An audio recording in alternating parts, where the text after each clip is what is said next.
është një studio televizive, në për të cilën kanë kaluar shumë figura, të rëndësishëm, më pak të rëndësishëm.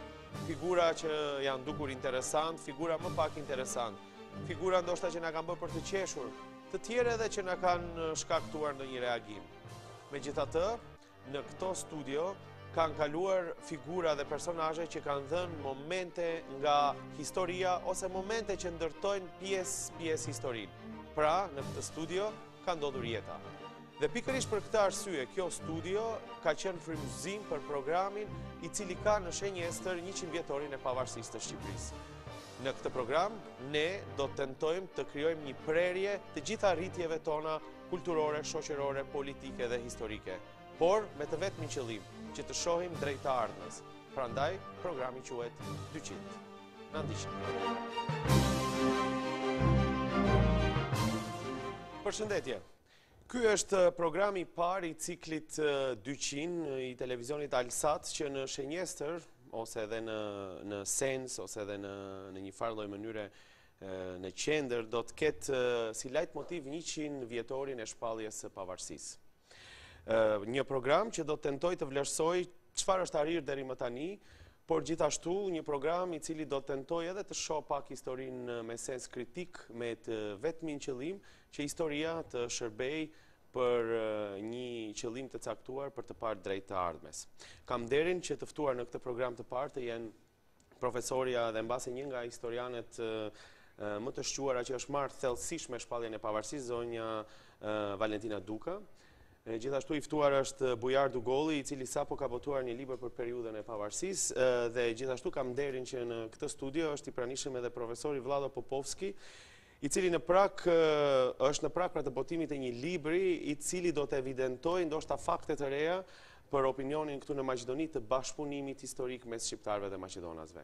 Por, nëpërmjet Skype-it, nëpërmjet teknologjisë, për shkak se duam që të shohim drejt të ardhmes, i ftuar do të jetë edhe profesori amerikan, një nga njohësit më të shquar të huaj të historisë së Shqipërisë, zoti Brent Fisher. Hello, Mr. Fisher, and welcome to our program. Thank you. Dobrodojdofte, profesore, mirë se erdhët te ju, profesor të nderuar.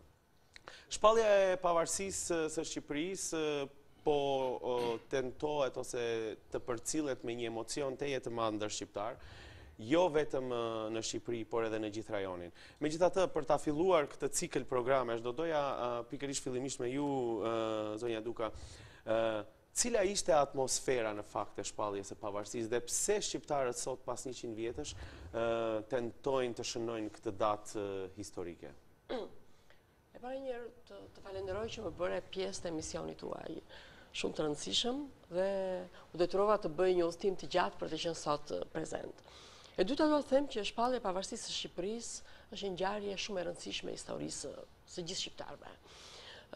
Ngjarja ashtu si kundërdihet nga të gjithë ndodhi me 28 nëntor të 1912-s, kur elita politike shqiptare duke tentuar të zgjedhë disa qytete ose të përzgjedhë disa qytete për të ngritur flamurin, më në fund vendosi Ismail Qemali që qyteti ku do të ngrihej flamuri i Shqipërisë ishte Vlora, për shumë arsye që lidheshin me vetë figurën e Ismail Qemalit, por dhe për faktin se Vlora ishte qyteti që pothuajse ndodhej në mes të gjithë Shqipërisë etnike, në mënyrë që delegacionet që do të vinin për të marrë pjesë në këtë kuvend të bënin një udhëtim pothuajse të njëkohshëm dhe të arrinin ndoshta në të njëjtë kohë në Vlorë. Nga ana tjetër Ismail Qemali kishte sarajet e familjes vet, të cilat shërbyhen, dhe ai mendonte se të shërbyen, po dhe shërbyen si infrastruktura e parë e qeverisë së Vlorës.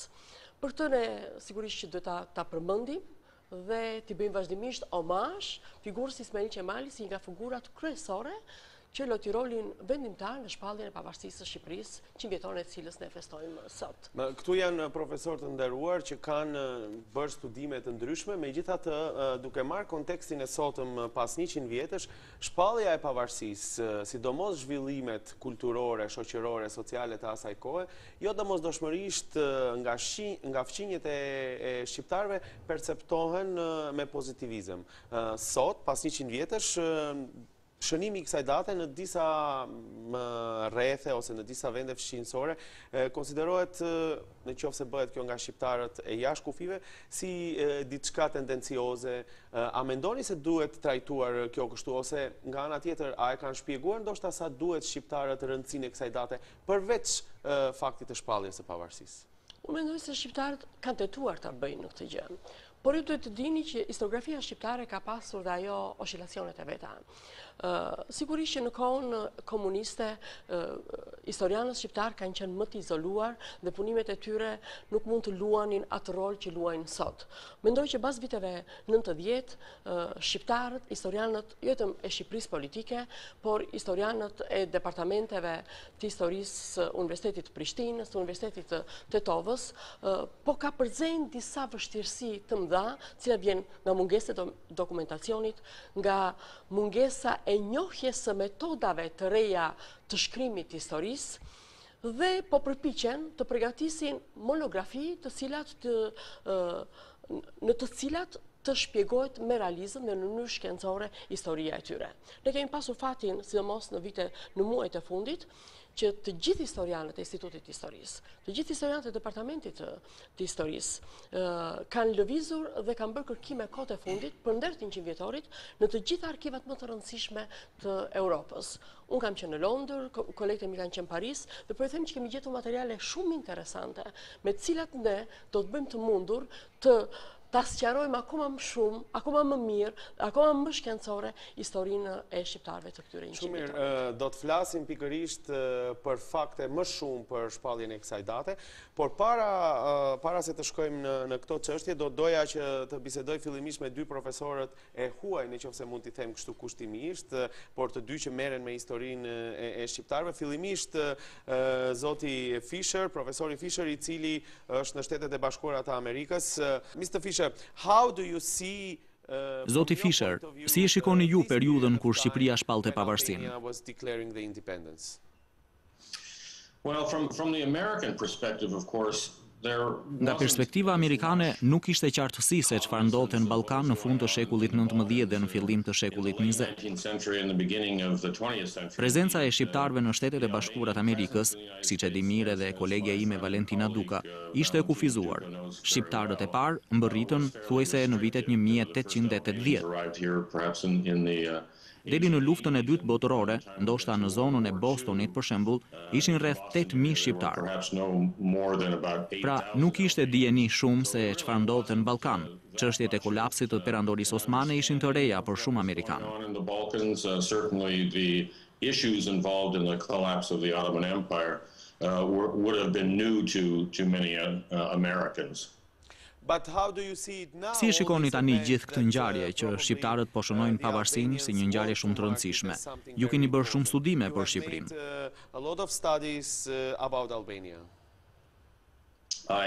I have, and again, the Albanian presence. Po, kam bërë studime. Prezenca e shqiptarëve në Shtetet e Bashkuara të Amerikës është rritur dukshëm, bashkë edhe me rritjen e popullsisë atje. Amerikanët përgjithsisht kanë qëndrime pozitive për shqiptarët në Shqipëri dhe në Ballkan. Mendoj se kjo ndjesi do të rritet ashtu siç do të rriten edhe dia rreth tyre. And I expect that this knowledge and this appreciation for the Albanians probably will only increase as knowledge increases. Do të flasim bashkë shumë shpejt sërish me ju, sidomos për elementin se çfarë duhet të bëjnë shqiptarët në të ardhmen, për çka edhe ky program quhet 200. Tani, profesor Popovski, do doja të bisedoja me ju. Kur i dëgjoni historianët shqiptar që flasin për këtë periudhë që e konsiderojnë të rëndësishme për zhvillimin shqiptar, si një historian maqedonas që merret me studimet me shqiptarët ose rreth shqiptarëve, a duhet të interpretohet kjo festë në mënyrë negative, apo të gjithë duhet ta shohin në fakt të festë si një ose këto ngjarje për të cilat shënohen si një moment kur shumë popull në Ballkan në fakt kishin aspirata të ngjashme? Nema сомнение дека на прославата на 100-годишнината од формирање на албанската држава која што ја чувствуваат сите албанци на Балканот и надвор од Балканот е позитивен факт и нема никакви причини било која наука на друга нација или субјекти на друга нација да гледат негативно на тој факт заради вистината дека создавањето на албанската држава во ноември 12 година беше круна на интензивни национално-ослободителни борби во периодот од 34 години. Се разбира дека националната историја на албанците е подлабока отколку источната криза па до самиот факт на создавање на албанска држава. По мое скромно мислење, сметам дека вистинскиот почеток на националните борби на албанскиот народ се почнати во 30-тите години од 19-тиот век, во периодот кога турската империја практично сакаше да ги централизира и финансите и управата и ја згази традиционалната самоуправа на албанците и ги стави во положба најголемиот дел на албанците, особено муслиманите албанци, во една подредена положба што беше доживеана како непримерна положба. Например, сами фрашери кажува дека тоа е робска една положба. Например, пред него лице кое што е вклучено во политичките борби, Джелал Паша, например, исто така уште во 60-тите години укажува дека неговата нација е повредена од тоа што е ставена во една робска позиција и самиот факт на согледување на посебни албански интереси кај албанците муслимани визави Османската империја означува почетокот на националниот процес. Таа голема енергија, вклучена во некаде приближно 70% од населението, ги повлече во еден преродбенски процес и албанците православни и албанците католици и се случи една многу богата преродба која што од една позиција на раздвоеност и спротивставеност на албанското етничко тело започна еден процес на обединување. И албанците успеа да создадат држава, а не успеа македонците во 12 година, заради тоа што албанскиот процес конечно успеа, како што би рекол Луик Гура Куки, во клучен момент да ги обединат сите сили во иста цел, а македонците тогаш беа разделени. Kur dëgjojmë historian të tjerë që tregojnë historinë tonë, dhe në këtë kontekst nuk ka divergjenca, apo jo, e pranojmë ashtu siç është, sepse në fakt ka ndodhur këto gjëra. Megjithatë, vetë profesori Popovski, por edhe ju profesor të nderuar të tjerë, po sillni fakte të reja në këtë 100 vjetor. Dhe si duhet të trajtojmë ne tashmë historinë duke parë parasysh këto fakte të reja? Ju, zoti Bujar, sapo keni botuar një libër. Po faktikisht ky përvjetor, 100 vjetori pavarësisë Shqipërisë, shtetit shqiptar, është i rëndësishëm për shumë aspekte, sepse ajo që ishte propaganduar nga ata që nuk ja dojshin të mirën shqiptarëve në vitet e në ato kohë, domethënë të vështira, u dëshmua se shqiptarët dinë të bëjnë shtet, dinë të mbajnë shtet dhe dinë të ecin përpara. Sot ai fillim i shekullit 20 e krijoi këtë mirë për shqiptarët, sado që për një pjesë të madhe për hapësirës shqiptare krijoi një plagë të re në zhvillimet e mëtutjeshme, por tash shekullin e 21 ne jemi në një pozicion shumë më të mirë, edhe klasa politike, po edhe struktura e inteligjencës, e shkencës, e shkencëtarëve.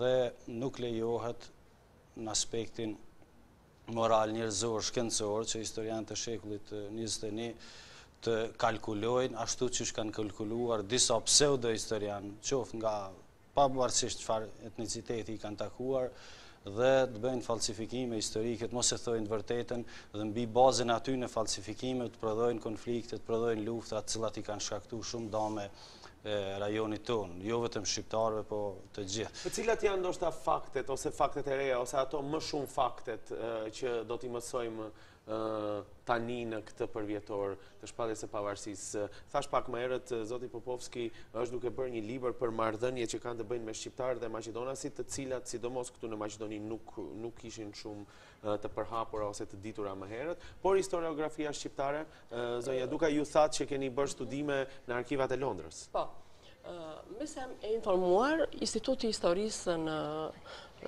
pranë Qendrës së Studimeve Albanologjike është duke përgatitur për një konferencë të madhe ndërkombëtare, ku secili prej historianëve shqiptar dhe historianëve tuaj, dhe një prej cilëve do të jetë dhe kolegu im Bernd Fischer, i cili vazhdimisht e përgëzojmë për monografitë që ai ka bërë për historinë e Shqipërisë, që janë model, jo vetëm për mënyrën se si, që janë model për të mësuar ne dhe studentët tanë, jo vetëm për mënyrën se si duhet shkruar historia e popullit tonë, por dhe metoda që përdoret për ta shkruar këtë histori.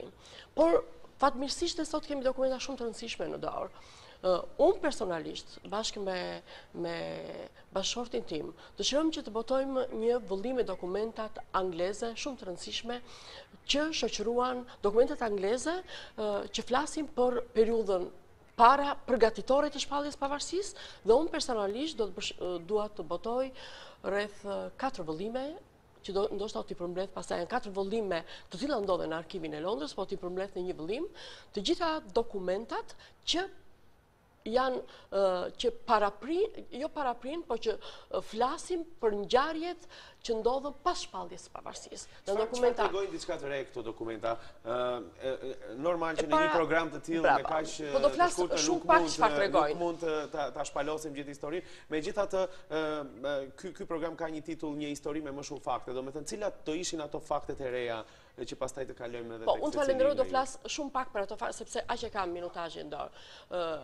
Shumë dokumenta flasin se si Komisioni Ndërkombëtar i Kontrollit, që erdhi në Tiranë, që erdhi në Vlorë, me njëri emëruar nga konferenca e ambasadorëve, se si ai u soll me qeverinë e Vlorës, se si ai nuk e njohu qeverinë e Vlorës si qeveri kombëtare, se çfarë lloj pazaresh janë bërë brenda Komisionit Ndërkombëtar të Kontrollit, nëse qeveria e Vlorës duhet të njihej qeveri kombëtare apo jo. Më në fund vendosën të mos e njihnin, por kur vendosën të mos e njihnin, vazhduan debatet brenda anëtarëve të KNK-s, pjesë e mosmarrveshjeve të fuqive të mëdha në raport me Shqipërinë, nëse qeveria e Vlorës do të konsiderojë qeveri kombëtare apo jo. Nuk u konsiderua si i tillë, sepse në Durrës, po në vetë shqiptarët, një pjesë e elitës, Esat Toptani, krijoi një qeveri tjetër në momentin kur ne shqiptarët duhet të ishim më të bashkuar.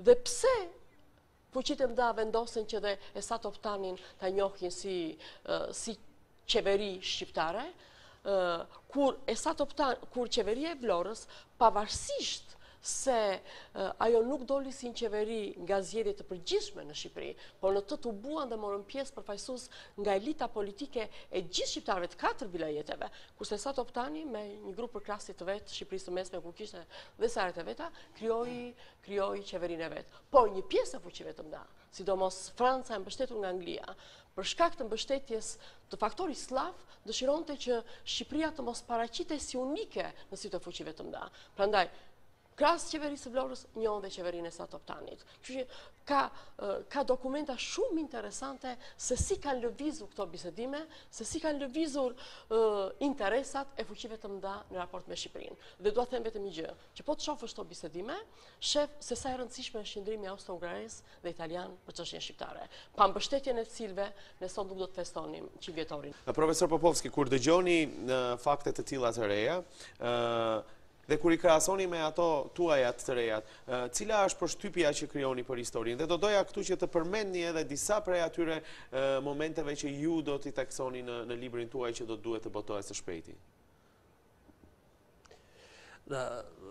Во врска со самото формирање на албанската држава, очигледно е дека имаше многу контроверзи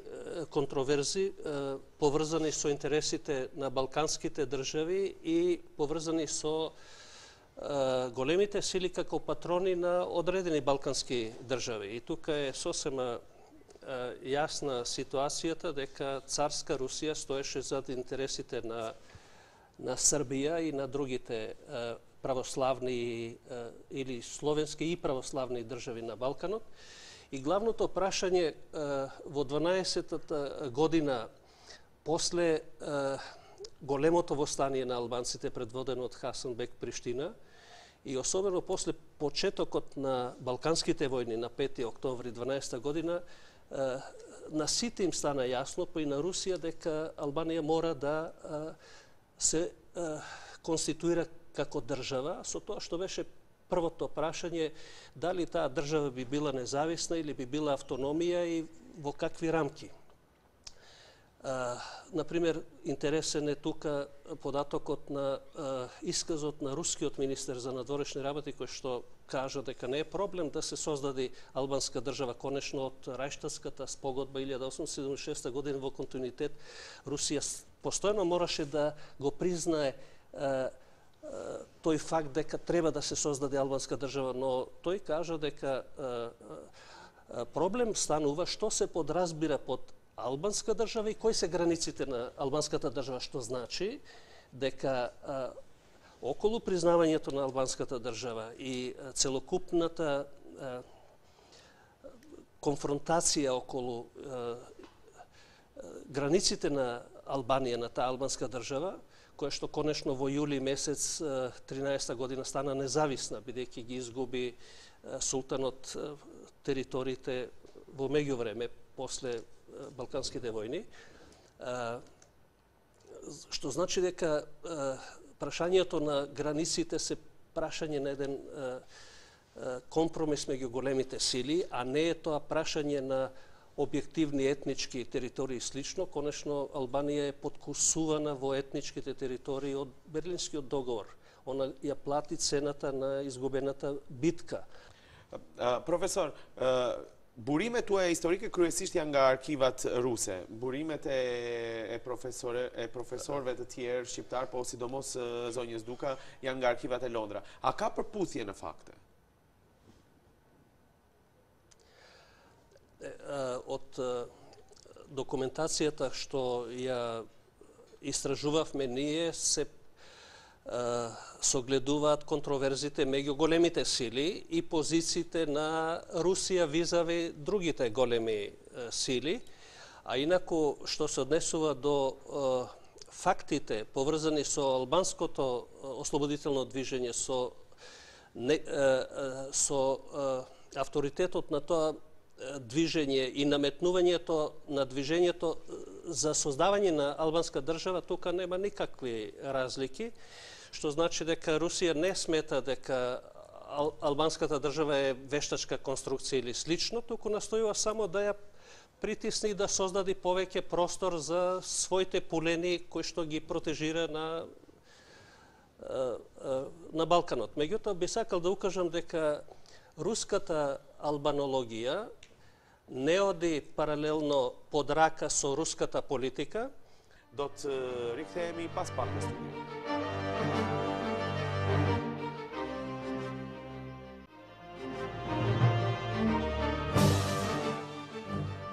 Jemi rikthyer në studio të dashur teleshikues, historianët e nderuar këtu do të flasin për faktet apo jo.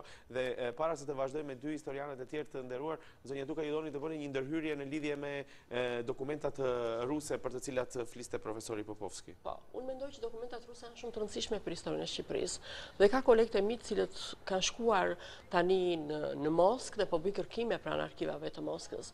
Po në raport me çështjen shqiptare, nëse do të shohim dokumentat ruse apo dokumentat angleze, franceze, mendoj që janë më të paanshme dhe më të rëndësishme për trajtimin shkencor të historisë së Shqipërisë dokumentat angleze, për shkak të sepse interesi anglez nuk ishte aq i lidhur ngushtë me krimin e shtetit shqiptar apo dhe me mos krimin e tij, sa që ishin interesat ruse. Do thotë që në qoftë se faktet ke të dyja dokumentat mund të jenë njësoj, qëndrimi ndaj tyre është i ndryshëm. Anglezët ishin më të ftohtë? Sigurisht ishin më të ftohtë. dhe rusët ishin pjesë e lojës së coptimit e ndarjes së Shqipërisë. Se në qoftë se u nda Shqipëria në konferencën e ambasadorëve, u nda duke pasur për bazë dy arta të rëndësishme që u paraqisën konferencës së ambasadorëve.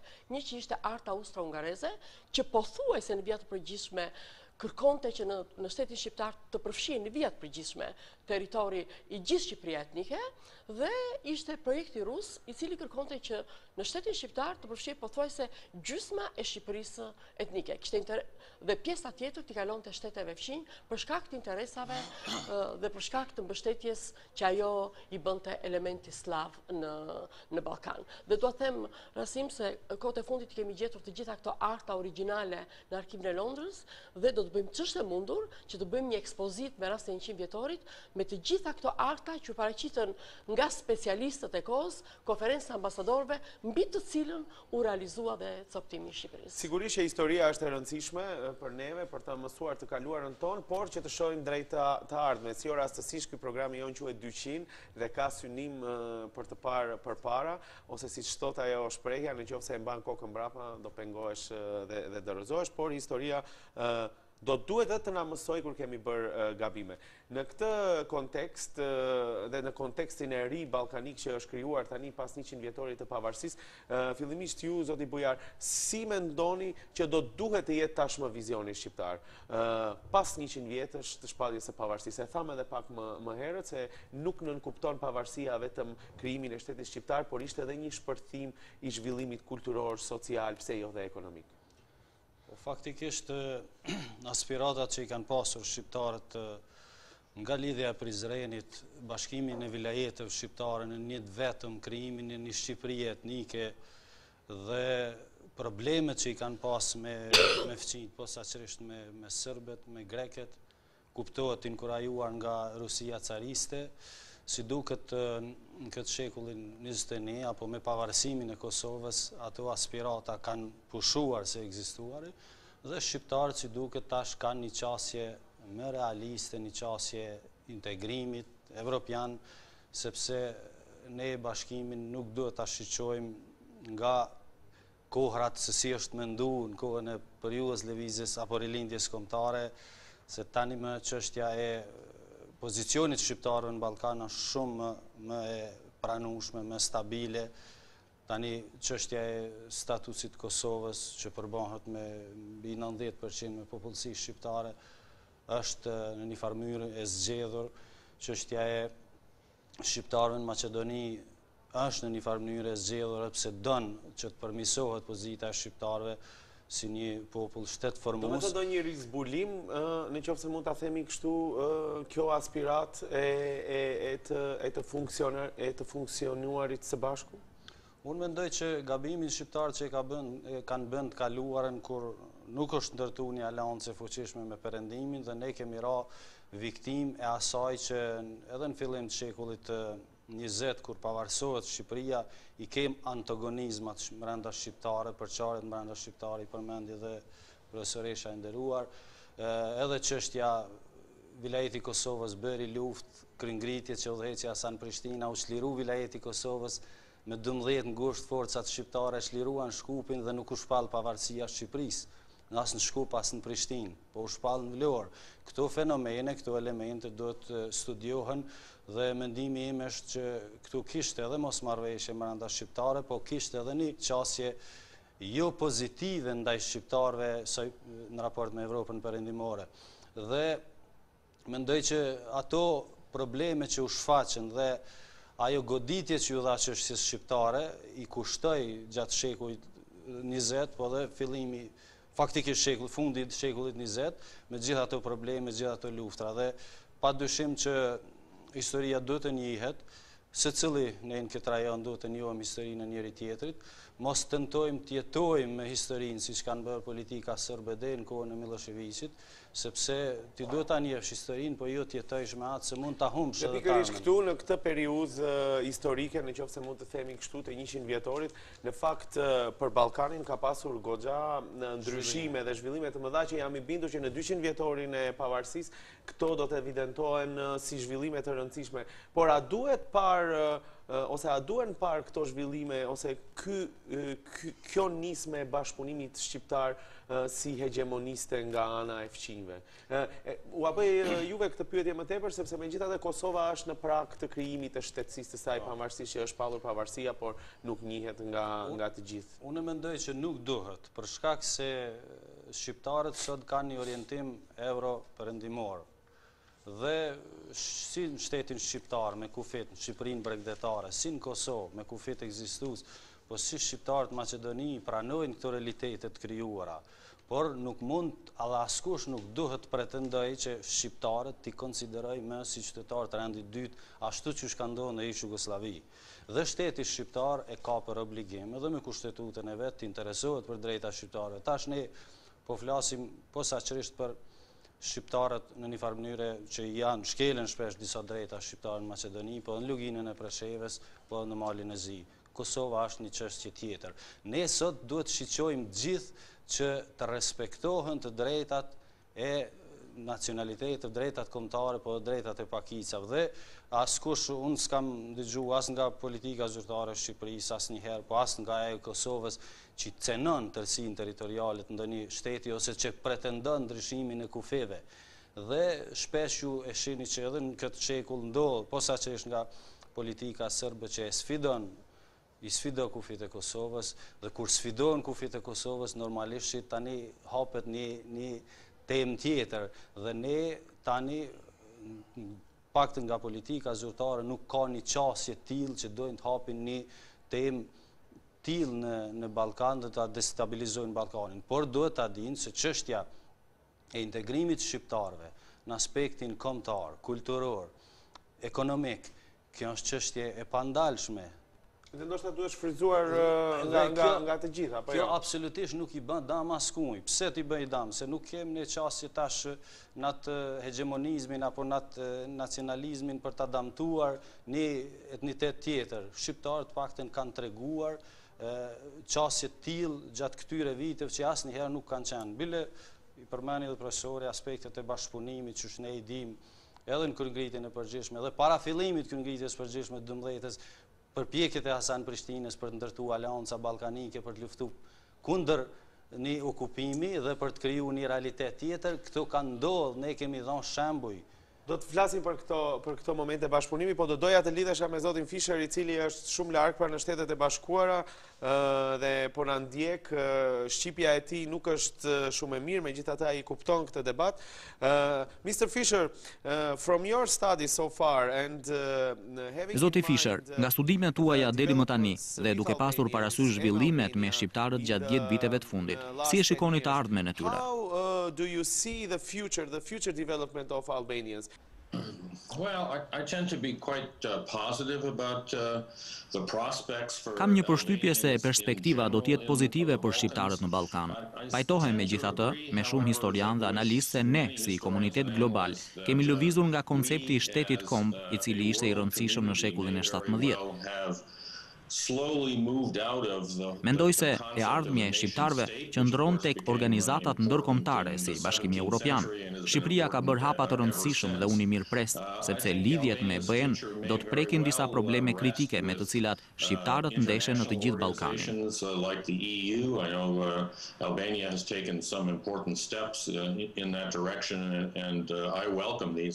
Ekonomia mbase është më e rëndësishme. Ekonomia shkakton reagime të tjera si nacionalizmi. Një profesori imi gjithmonë më thoshte se stomaku bosh shkakton vrim në flamur, dhe mendoj se kjo mund të jetë ende e vërtet. E ardhmja është e ndritur, por duhet të shohim më shumë në kontekst të komunitetit ndërkombëtar, se sa të ideve për Shqipëri të madhe, si dhe konsolidimin e shtetit që e shohim sot. And I think that may very well still be true. So the future, I think, is bright. However, I think we perhaps need to view it more in the context of an international community as opposed to a greater Albania or even the consolidation of the states as we see them today. You have visited Albania and Albanian Ju e keni places, vizituar Shqipërinë dhe during shqiptarët these në rajon years, and gjatë of këtyre course you viteve have dhe keni noticed vënë that, re një the rritje të links komunikimeve between mes shqiptarëve. Albanians from Por, Kosovo a do and të duhet Albania të and tjerët Albanians këtë from gjë ta Macedonia shohin are si more diçka stronger now? hegemoniste? Should this fact be regarded as hegemonistic by the others? I don't believe so. I think the links that I've seen tend Nuk to be besoj, economic sepse links and lidhjet që kam cultural parë unë links janë as ekonomike opposed dhe to kulturore dhe jo political links. politike. I Në think mes të there shqiptarëve certainly ka are mos marrëveshje many, politike në zonat të ndryshme të Ballkanit. political disagreements amongst Albanians in Nuk mendoj various se këto areas lidhje of the dhe shtimi i Balkans. tyre duhet parë si So, rrezik as për vendet fqinje dhe as për komunitetin ndërkombëtar. These Unë links personalisht i and, mirëpres. perhaps an extension of them. I don't think they should be perceived as being a danger to either surrounding Balkan states or indeed to the international community. I certainly welcome them. Thank you very much. Faleminderit zoti Fischer. Do të lidhemi me ju edhe një herë në pjesën e fundit të programit.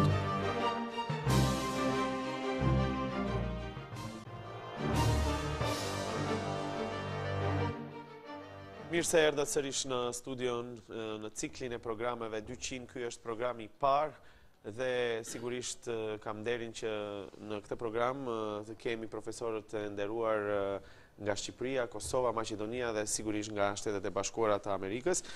Do doja që programi tashmë ose debati ose diskutimi, më mirë thënë, të fokusohet tek e ardhmja. U përmendën këtu disa fakte, po do doja të pyes pikërisht zotin Popovski. Profesor, si duhet ta shohim historinë? Si duhet ta lexojmë historinë? Nga ky diskutim këtu kam përshtypjen që historianët shqiptar maqedonas, por dhe të huaj asnjëherë nuk janë pajtuar kaq lehtë sa sot në këtë lavorim. На историята треба прво да гледаме низ фактите што се случиле, без да не оптеретува за иднината, бидејќи сосема е вистинито дека историјата на ниеден народ не е преклопена со нивните национални идеали.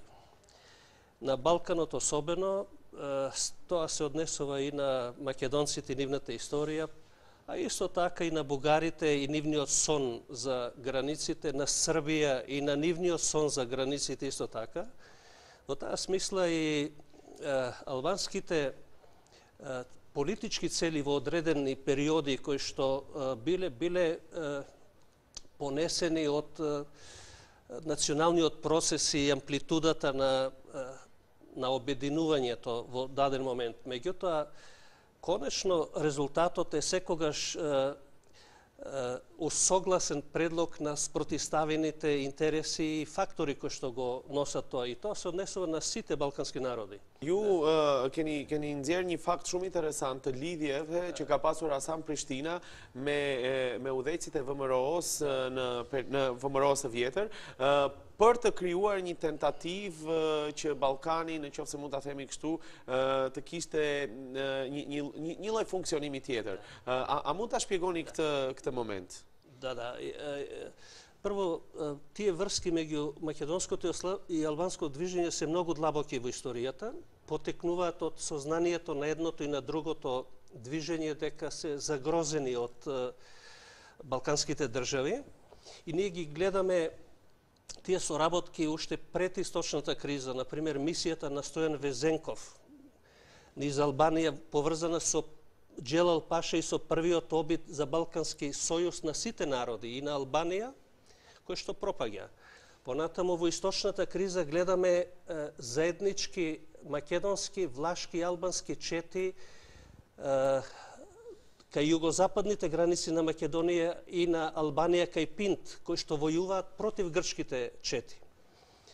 Во источната криза гледаме поддршка на определени акции, на повеќе акции на Призренската лига или на Албанската лига, поддржувани и од словените, не само во Македонија, туку и во Косово, бидејќи тоа е антиосманска основа, а особено во младотурскиот период, од 1909 година, кога веќе младотурците ги донесува законите за асоциациите и за борба за бандите, за разоружување, настанува директно проникнување на движењата. Тоа Тоа е и постаро од периодот на 905-6 на Комитетите за слобода на Албанија. Заедно делуваат со ВМРО и создаваат заеднички чети. Тука имаме Михаил Грамено информации за братските односи меѓу македонците и албанците и слично. А особено 9-та година го гледаме Дервиш Хима, например, во Охрид присуствува на седница на Реонскиот комитет на ВМРО, заедно со Лев Огненов, и зборува дека македонците и албанците треба да се обединат, бидејќи стојат пред распарчување, од иста им е судбината. Куре шикони и само да кажеме дека, уште ова, на таа основа се јавува заеднички чети во Кичевско, Дебарско, Костурско, кои што војуваат заедно за исти цели. А Хасан Приштина е личност кој што има длабоки врски на соработка со македонците. Тој има уште во парламентот согласност со македонците. Кога веќе албанците се решават да кренат општо восстание, бидејќи сметат дека тоа е единствениот спас за Албанија, Хасан Приштина ги поканува македонците на заедничко восстание за создавање на албанска и македонска автономија, кој што би можела да биде после во некаков сојуз од повисок ранг, конфедерација, например, и слично. Në këtë vështrim, kur kemi historinë mbrapa, si duhet ta marrim, si duhet ta trajtojmë historinë për të ardhmen? Dhe këtu po përmbyllim programin. Имено, уште само овој факт, 21 година непосредно се подпишани Реджеп Митровица и Бедри Пејани, од другата страна Александров и Атанасов. Меѓутоа, присутни се, според податоците, голем број на високи албански личности. Хасан Приштина, Байрам Цури, понатаму Ахмед Зогу и други, кои што сега моментално не ги контролирам, во куќата на Реджеп Приштина со една општа согласност на албанското раководство и македонското, кој што ги определуваат и границите. И тамо стои само дека само за Дебар можеби треба да има еден, како се века, референдум за определување. Другите граници не се спорни. Значи, таа историја укажува на голем заеднички влог меѓу македонците и албанците. Тие живеат проникнато, да речем, во исти куќи, и дека за иднината тие историски факти само обврзуваат на негување на заедништвото и на реалните решенија кои што во низ историјата беа доста реални на релација македонци и албанци, и дека некои екстравагантни решенија кои што биле комплетно различни, се апсолутно нереални на овој простор, каде што сите живееме на тесен простор или на zajednički prostor. Historia shpesh merret dhe përdoret për qëllime të tjera, por faktet disa herë i interpretojmë ose i keq interpretojmë ose mirë interpretojmë nga konteksti sotëm. Si duhet ta shohin shqiptarët historinë e tyre tashmë pas 100 vjetëve të shpalljes së pavarësisë? Zoti Buja. Unë tash do të flas për një studimin që e kam bërë marrëdhëniet shqiptaro-serbe. Gjitha projektet nga Ilija Grashanini, na Qertania, nipi i tij Milutin Grashanin, Gjuro Popović Daniçar, që thot për planet serbe për mbajtjen e ndikimit në Maqedoninë dhe në Serbinë e vjetër, e dëshmojnë që ata çdo herë kanë pas qëllim që çështjen shqiptare dhe çështjen maqedone ta pengojnë edhe interesat e tyre kanë qenë pushtimi i territorëve. Njëra anë me na Qertaninë serbe dhe tjetrën me Galoidenë greke. Prandaj nga ato studime prej periudhës Lijes Prizren 1878-1912, unë nuk kam pa diçka që mes shqiptarëve dhe maqedonëve ka pas probleme tilla nacionale ose për territor ose diçka tillë. Por pi tjerëve po, ato i kemi pas me dokumenta që ata vetë i shkruajnë. Tash në shekullin e 21 ne nuk duhet të lajthitemi nga ajo pseudo-histori, pa fakte, pa argumente, dhe të bartim probleme kur nuk ka pasur probleme të tilla, paktën unë nuk i kam pa, ndoshta dikush nga periudha tjera mund të ketë vrejë diçka. Dhe në këtë shekull unë mendoj që duhet ndërtojmë, ta themi të vërtetën, ta përhapim të vërtetën, si nga pala shqiptare, Macedone, besa sërbe, greke, gjitha këto që të ndërtohet një rajon stabil dhe historia e vërtet ti kontriboj zhvillimit rajonit dhe ne të integrohemi, të mos metim jashtë Bashkimit Evropian që kemi mbetur deri tani. Profesorosh Duka, si ndiheni ju si historiane kur shikoni që për shembull politikanët apo dhe subjektet të tjera e keq përdoren historinë?